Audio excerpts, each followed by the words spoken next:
ఓం నమో వెంకటేశాయ.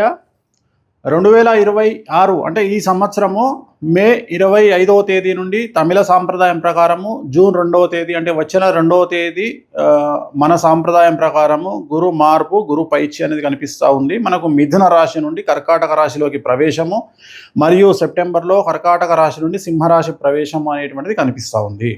So దీనికి సంబంధించి గురువు అతిచారంలోకి వెళ్తూ ఉన్నాడు. గత వీడియోలో నేను చెప్పినట్టుగా పెను సంచలనాలు నమోదయ్యేటువంటి అవకాశాలు కనిపిస్తున్నాయని చెప్పడం జరిగింది. దాని ప్రకారమే గత 5 రాష్ట్రాల ఎన్నికలను కనుక గమనించినట్లయితే బెంగాల్ మరియు తమిళనాడు కాంట్రవర్సీస్ మనం చూస్తూ ఉన్నాము. సో విజయ్ జాతక రీత్యా అలాగే విజయ్ త్రిష కాంబినేషన్ కనుక తీసుకున్నట్లయితే వాళ్ళ కాంబినేషన్ ఏకనాడి కాంబినేషన్ అయ్యింది. కాబట్టి ఒకవేళ త్రిష లేకుండా ఉంటే విజయ్ యొక్క రిజల్ట్ వేరే రకంగా ఉండేది.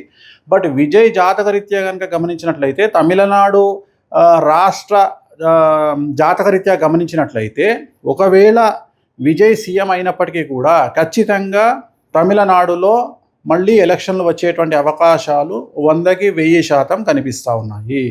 అంటే రాజకీయ ప్రభుత్వ అస్థిరత అనేటువంటిది తమిళనాడు రాష్ట్రంలో ఖచ్చితంగా కనిపిస్తూ ఉంది గురువు మార్పు వల్ల.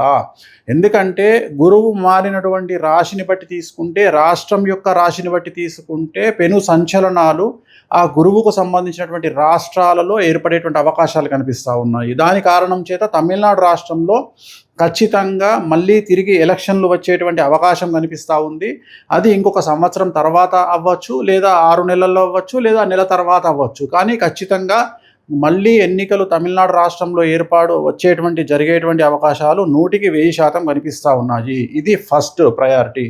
రెండవది, పశ్చిమ బెంగాల్ రాష్ట్రానికి సంబంధించి ఒకవేళ బీజేపీ ప్రభుత్వం ఏర్పాటు చేసినా కూడా మళ్ళీ ఖచ్చితంగా రాష్ట్రపతి పాలన విధించేటువంటి అవకాశాలు కనిపిస్తూ ఉన్నాయి. ఇక మీదట మమతా బెనర్జీ జాతకంలో తిరిగి ఎన్నికలలో పోటీ చేసి మళ్ళీ ముఖ్యమంత్రి అయ్యేటువంటి యోగము మమతా బెనర్జీ జాతకంలో కనిపించడం లేదు. కానీ బెంగాల్ జాతకంలో, పశ్చిమ బెంగాల్ జాతకంలో, రాష్ట్ర జాతకంలో ఖచ్చితంగా మళ్ళీ ఈ ఎన్నికల్లో గెలిచినటువంటి పార్టీ అంటే బీజేపీ పార్టీ ప్రభుత్వాన్ని ఏర్పాటు చేసినా కూడా ఖచ్చితంగా రాబోయే సంవత్సరంన్నరలో ఖచ్చితంగా రాష్ట్రపతి పాలన విధించేటువంటి అవకాశాలు కనిపిస్తూ ఉన్నాయి. కారణము బెంగాల్ రాష్ట్రానికి సంబంధించినటువంటి పశ్చిమ బెంగాల్ రాష్ట్రానికి సంబంధించిన జాతకం పరంగా రాబోయే సంవత్సరంన్నర పాటు మమతా బెనర్జీ జాతకంలో 2027 సెప్టెంబర్ వరకు అష్టమ శని నడుస్తూ ఉంది. సో ఖచ్చితంగా అలాగే రాష్ట్ర జాతకరీత్యా 2027 సెప్టెంబర్ వరకు అర్ధాష్టమ శని నడుస్తూ ఉంది.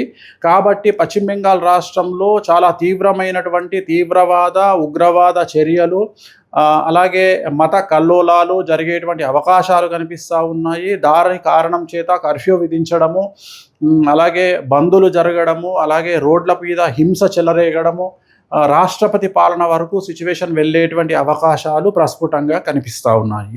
ఇవి 2 రాష్ట్రాలకు సంబంధించి. అలాగే ఇతరత్రా కనుక తీసుకున్నట్లయితే మనకు పూర్తిగా భారతదేశం కనుక తీసుకున్నట్లయితే ఈశాన్య రాష్ట్రాలకు లేదా తూర్పు ఈశాన్య రాష్ట్రాలకు సంబంధించి తీవ్రవాద చర్యలు ఉండేటువంటి అవకాశాలు ఉన్నాయి. అలాగే ఢిల్లీ కేంద్రంగా తీవ్రవాద చర్యలు ఉండేటువంటి అవకాశాలు ఉన్నాయి. ఇవన్నీ కూడా జూన్, జూలై, ఆగస్టు, సెప్టెంబర్ ఈ 4 నెలల్లో సంచలనాలు జరిగేటువంటి అవకాశం ఉంది. అలాగే విమాన ప్రమాదాలు జరిగేటువంటి అవకాశం ఉంది. నేను మాట్లాడేది June, July, August, September 2026 June, July, August, September సమయంలో భారతదేశంలో తూర్పు ఈశాన్య రాష్ట్రాలలో భూకంపం వచ్చేటువంటి అవకాశం ఉంది. తీవ్రవాద చర్యలు జరిగే అవకాశం ఉంది. అలాగే విమాన ప్రమాదాలు జరిగే అవకాశం ఉంది. అలాగే చాలా ఎక్కువగా జనసాంద్రత కలిగినటువంటి ప్రాంతాల్లో తీవ్రవాద చర్యలు జరిగేటువంటి అవకాశాలు కనిపిస్తూ ఉన్నాయి.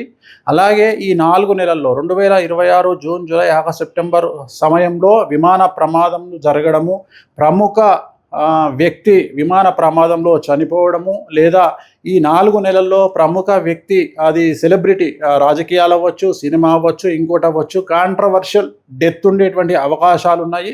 సో ఇవన్నీ కూడా ఈ సందర్భంగా ప్రత్యేకించి జరిగేటువంటి అవకాశాలు ఈ ప్రత్యేకమైనటువంటి జూన్, జూలై, ఆగస్టు, సెప్టెంబర్ 2026 సంవత్సరంలో ఈ 4 నెలల్లో జరిగేటువంటి అవకాశాలు ఉన్నాయి. అలాగే తెలంగాణ రాష్ట్రంలో రాజకీయ సంచలనాలు లేదా తెలంగాణ రాష్ట్రంలో ప్రముఖులు జైలు పాలవ్వడము లాంటి సంఘటనలు కూడా ఈ 4 నెలల్లో గోచరిస్తూ ఉన్నాయి.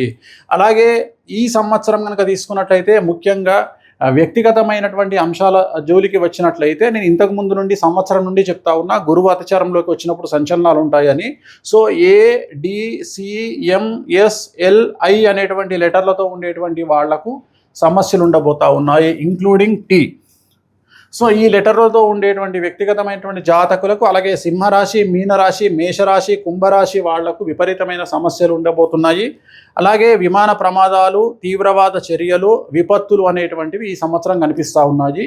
ఈ నెల 25వ తేదీ మే 25, 2026 నుండి దీని ప్రభావం అనేటువంటిది మన దేశం మీద కనిపించే అవకాశం ఉంది. అలాగే ప్రకృతి టోటల్ ప్రపంచాన్ని తీసుకున్నట్లయితే ఒక పెద్ద ప్రముఖ వ్యక్తి, ప్రపంచానికి సంబంధించినటువంటి ప్రముఖ వ్యక్తికి సంబంధించినటువంటి నిష్క్రమణ అంటే డెత్ అనేటువంటిది కనిపిస్తూ ఉంది. అది కాంట్రవర్షియల్ అవ్వచ్చు, నార్మల్ అవ్వచ్చు. సో ఇది ఓవరాల్గా చాలా సంచలనమైన ప్రిడిక్షను. రాబోయే కాలంలో గురువు వల్ల ఈ సమస్యలు రాబోతూ ఉన్నాయి. ఓం నమో వెంకటేశాయ.